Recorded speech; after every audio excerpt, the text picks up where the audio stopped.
Bonjour, dans l'épisode d'aujourd'hui, nous allons parler des attentes dans le couple. Donc reste branché.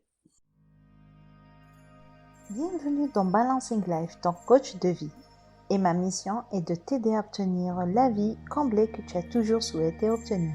Et pour cela, je t'aide à trouver l'équilibre entre ton business et ton bien-être, en travaillant sur ton bien-être physique et ton esprit, en utilisant l'approche holistique et la médecine douce, et ton mental grâce aux outils du développement personnel. Je partage avec toi quotidiennement des conseils et mon expérience afin que tu puisses t'en inspirer. N'attends pas un autre jour et décide enfin de prendre le chemin de la transformation et deviens cette personne que tu veux être et avoir ta vie rêvée. Ensemble, nous parviendrons à réussir et à construire un monde plus sain et en parfaite harmonie. Salut, j'espère que tu vas bien. Alors aujourd'hui, un sujet que j'hésitais au départ de le faire parce que je me disais il y a quelques mois que ça n'avait rien à voir avec, on va dire, ce que je voulais communiquer comme information. Mais comme j'ai changé ma mission à travers Balancing Life et que je suis là à t'aider à trouver l'équilibre entre ta vie personnelle et ta vie professionnelle, je me suis dit qu'il fallait que je parle de couple et de leurs attentes. C'est quoi les attentes dans le couple? Généralement, quand on est en couple ou quand on se marie pour des raisons. Et les raisons sont variables en fonction des personnes, en fonction, je dirais, des valeurs de chacun de nous. Donc, il y a des personnes qui attendent de leur conjoint qu'il soit riche parce qu'elles veulent, on va dire, s'enrichir, peut-être sortir de la vie qu'elles mènent actuellement. Il y a ceux qui le veulent beaucoup d'amour et une vie comme sur, on va dire, soit sur les réseaux sociaux, tellement on y va, on est, on va dire, on consacre beaucoup de temps en ce moment sur les réseaux sociaux, ou bien dans des films, on va dire, romantiques. Et il y a ceux qui veulent se marier ou se mettre en couple juste pour être comme les autres. Et il y a d'autres qui en ont d'autres attentes dans leur couple, être protégés. Donc chacune de nous a, on va dire, ses raisons et ses attentes envers son conjoint ou le fait d'être en couple. Et on va dire la chose qui nous relie tous ou toutes, c'est être heureuse. Je voulais te dire ce terme où tout ce que je viens de dire, c'est des croyances que nous avons. Car le bonheur, la richesse, l'amour, tout ce que tu as envie, c'est toi qui le construis. Ton conjoint ou ton compagnon n'est qu'une source. Je vais te dire pourquoi. Disons que tu t'es marié ou tu es en couple pour t'enrichir. C'est un truc qui peut arriver. Peut-être que tu vas me dire, mais non, c'est pas quelque chose de bien et tout. Personnellement, fais pas partie des personnes qui a cherché à m'enrichir ou à devenir riche à travers, on va dire, le mariage ou le fait de me mettre mariée avec mon mari. Et il y a ceux qui le sont. Et on doit respecter, on va dire, les raisons de chacune d'entre nous. Si tu fais partie de ces personnes et que ton homme ou ton mari est riche, d'accord? Et que tu es là à gaspiller et à gaspiller l'argent qu'il a et que cette personne travaille acharnement pour gagner sa vie, c'est pour ça qu'il est riche. Mais toi, derrière, tu es en train de juste de gaspiller l'argent qu'il gagne et lui fait vivre une vie, on va dire, d'enfer. D'enfer dans le sens, on va dire, négatif. Cette personne va devenir démotivée parce que elle est en train de voir que sa femme est en train de gaspiller son argent et qu'il vit une vie, on va dire, malheureuse avec elle. Il peut soudainement soit tomber malade à force d'être déprimé et de ne pas être, on va dire, équilibré. Et tout ce que tu as conçu comme attente va disparaître d'un jour au lendemain. Je vais prendre un autre exemple. Il y a beaucoup de couples, au départ, quand ils se rencontrent, ils sont tellement amoureux, ils vivent tellement cette romance et tout, qu'ils se croient dans l'un de ces films et tout. Dès qu'ils sont mariés ou dès on va dire qu'ils passent 1 ou 2 années, ils commencent à se familiariser et à s'habituer à cette relation.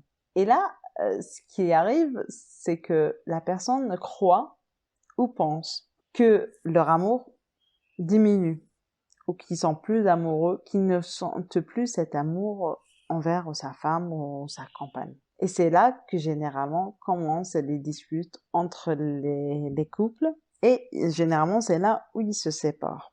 Pourquoi? C'est tout à fait normal que notre cerveau, dans les débuts de notre relation, comme c'est un truc nouveau, comme par rapport à, je sais pas moi, quand tu achètes un truc et que tu penses juste à ça. C'est la même chose pour, on va dire, ton conjoint ou ton compagnon. Et tu penses juste à lui, à ce que tu pourras vivre avec lui, à la sortie que vous avez fait, au restaurant que vous vous êtes fait ensemble. Et c'est tout à fait normal que vous ressentez cet amour et cette attirance l'un vers l'autre. Mais si tu ne construis pas cette relation et ne tombes pas dans la routine de la vie de couple, tu maintiens cette relation entre vous, c'est tout à fait normal que tu vas t'habituer. Tu vas pas attendre, mettre, on va dire, l'huile sur le feu. Et c'est là que tu penses que cet amour a disparu. Et réellement, cet amour est toujours là. C'est juste que vous vous êtes habitués l'un à l'autre.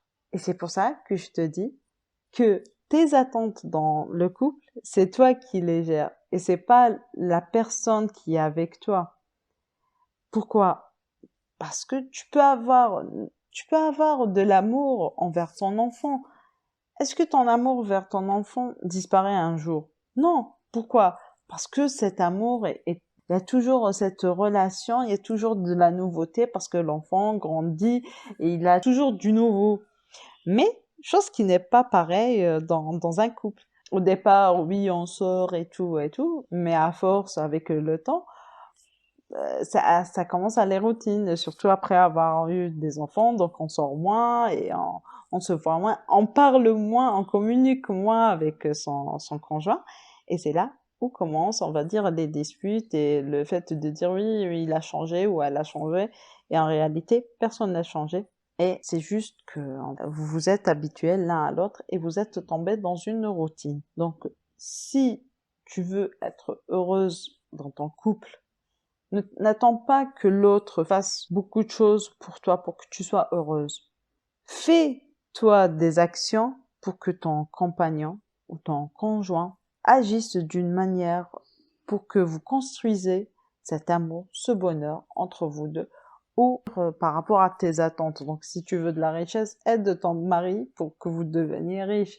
Aide-le, encourage-le, aide-le psychologiquement, aide-le financièrement, aide-le, on va dire, enlève-lui le poids qu'il a. Et c'est comme ça, c'est ça un couple. C'est, si tu veux, si tu as des attentes envers une personne, c'est en s'aidant qu'on peut construire on va dire, ce bonheur ou ce que tu veux faire. Et tu vas me dire, oui, donc dans ces conditions-là, je peux avoir n'importe qui avec moi comme compagnon ou comme conjoint.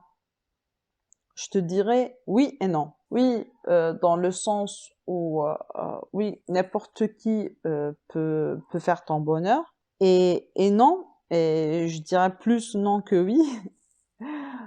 Pourquoi?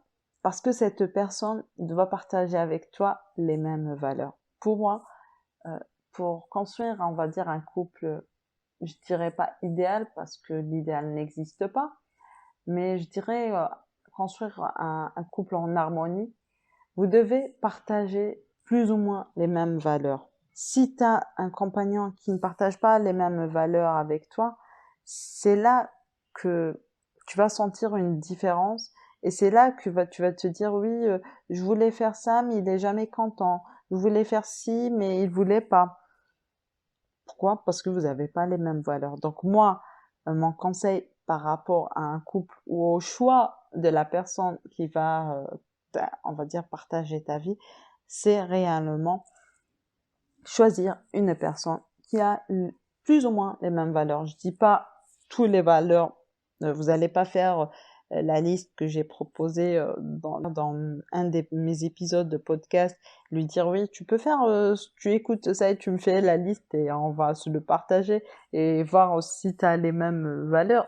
Je dis pas qu'il faut y aller autant, mais et que tu dois avoir les mêmes valeurs que lui, non, mais avoir plus ou moins les mêmes valeurs que la personne avec qui tu veux partager ta vie.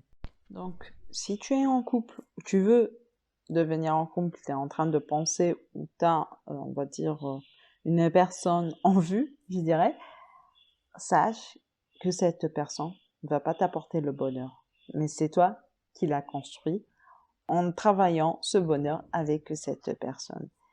Je dis pas que le bonheur se construit seulement de ton côté, mais c'est, on va dire, une interaction entre les deux. C'est toi qui fait, on va dire, le premier pas, parce que c'est toi qui cherches le bonheur.